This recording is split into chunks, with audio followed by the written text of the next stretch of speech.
होगा? क्या होगा जब आप लिफ्ट के अंदर हैं और लिफ्ट नीचे की तरफ गिरने लगे? एक ऐसी गाय जिसके कंधे पर पाँव है, ये इस लेडी के सर पर क्या उगा हुआ है? ऐसे इंटरेस्टिंग फैक्ट्स और किस्से कहानियों को जानने के लिए, सुनने के लिए देखते रहिए वीडियो लास्ट तक। फैक्ट नंबर 7, जादूगर अपने हाथों से कबूतर को कैसे निकालता है? मैं बताता हूँ, बहुत सिंपल है। देखो, पहला पॉइंट ये है कि जो आप जादूगर के हाथ में पंख देख रहे हो, वो पंख बना है एक ऐसे पेपर से जिसे बोलते हैं फ्लैश पेपर। अब फ्लैश पेपर की एक खासियत होती है कि जब भी उसे जलाया जाता है तो वो बहुत जल्दी जल जाता है और हवा में गायब हो जाता है, उसकी कोई राख नहीं बनती। ये एक ऐसा पेपर होता है जिसे सारे जादूगर यूज करते हैं। दूसरा पॉइंट ये है कि जादूगर के हाथ में एक अदृश्य धागा होता है जो जुड़ा होता है कबूतर के साथ। तो वो जादू दिखाने के टाइम पे जल्दी से करता ये है कि जो पंख बना है फ्लैश पेपर से, इसे जलाता है और एक आग पैदा होती है। और ये आग इसलिए पैदा होती है ताकि 1 सेकंड के लिए आपकी आंखों को भ्रमित किया जा सके, और उसी 1 सेकंड में वो आग के पीछे से धागे को खींचता है और कबूतर बाहर आ जाता है और हमें ऐसा लगता है कि कबूतर हवा में से निकला है, जबकि ऐसा नहीं होता। फैक्ट नंबर 6, जो आजकल के टेररिस्ट होते हैं वो यूज करते हैं सुसाइड बॉम्बर्स जो कहीं भी जाके फट जाते हैं। लेकिन क्या आपको पता है कि वर्ल्ड वॉर 2 में जानवरों को यूज किया जाता था सुसाइड बॉम्बिंग के लिए? कैसे? रशिया ने कुत्तों के ऊपर एक एक्सपेरिमेंट किया जिसमें वो क्या करते थे कि कुत्तों को बहुत दिनों तक भूखा रखते थे, उसके बाद टैंक के नीचे खाना रख देते थे, जिसके बाद कुत्ता बहुत तेजी से जाता था वहां पे खाना खाने के लिए। तो ऐसे उन्होंने कुत्ते के दिमाग को वायर कर दिया कि खाना तो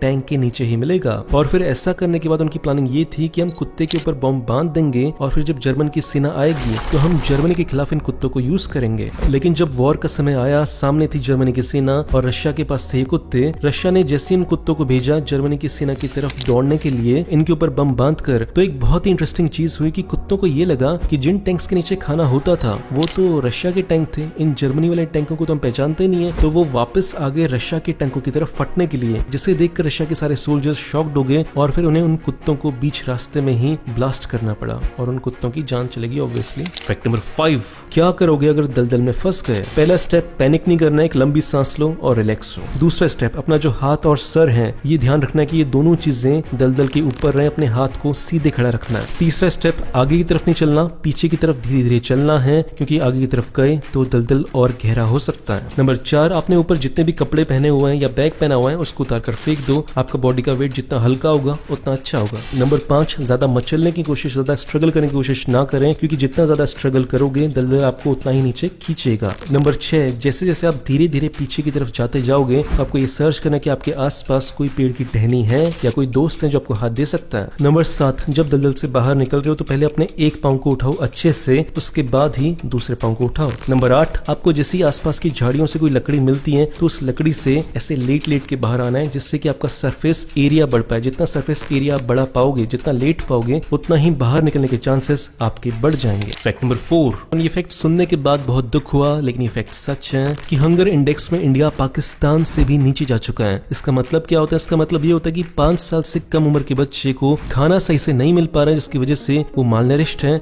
दूसरा, 5 साल से कम उम्र वाले बच्चों को इतना कम खाना मिल रहा है कि उनकी मौत हो जा रही है। इस रैंकिंग में इंडिया की पोजीशन थी 94 और वहीं पाकिस्तान की पोजीशन थी 88, बांग्लादेश की थी 75, नेपाल की थी 73 और श्रीलंका की थी 64। फैक्ट नंबर 3, क्या होगा जब आप लिफ्ट से नीचे गिरने लगो? देखो, ऐसे में ज्यादातर लोग सोचते हैं कि जैसे लिफ्ट नीचे टकराएगी मैं उसी समय जंप कर लूंगा और जिंदा बच जाऊंगा। बहुत दिमाग वाले बनते हैं, बहुत स्मार्ट बनते हैं, लेकिन ऐसा होता नहीं है, क्योंकि हमें पता नहीं है कि लिफ्ट कब टकराने वाली है, वो एग्जैक्ट मोमेंट क्या है। ठीक है, तो पहला पॉइंट तो ये है कि आप ऐसा नहीं कर सकते, आप जंप नहीं मार सकते। दूसरा पॉइंट, जब आप लिफ्ट से नीचे गिर रहे होते हो और उस समय अगर आप सीधे खड़े हो तो आपके घुटने के टूटने के चांसेस बहुत ज्यादा हो जाते हैं। इसलिए बहुत इंपॉर्टेंट है कि उसमें अपने पाँव को थोड़ा टेढ़ा करना, जैसे कि आप बैठे हुए हो उस पोजीशन में आना, ताकि आपके घुटनों पर कम प्रेशर पड़े और वो ना टूटे। जब आप लिफ्ट में नीचे गिर रहे होते हो तो आपका वजन 10 गुना ज्यादा प्रेशर की स्पीड से नीचे आ रहा होता है, बहुत ज्यादा प्रेशर होता है। तो ऐसी सिचुएशन में इस प्रेशर को झेलने के लिए आपको लेट जाना चाहिए और अपने हाथों से अपने चेहरे और सर को बचाना चाहिए। ऐसा करने से जो प्रेशर है इतना सारा वो डिस्ट्रीब्यूट हो जाएगा। अगर आप खड़े रहते तो सारा का सारा प्रेशर आपके पाँव पर पड़ता और आपके पाँव टूट जाते। तो कुल मिलाकर बात यह है कि जब लिफ्ट नीचे गिरे तो केवल एक सोल्यूशन है और वो ये है कि आप नीचे लेट जाओ और अपने हाथों से अपने चेहरे और सर को बचाने की कोशिश करो। Fact number 2,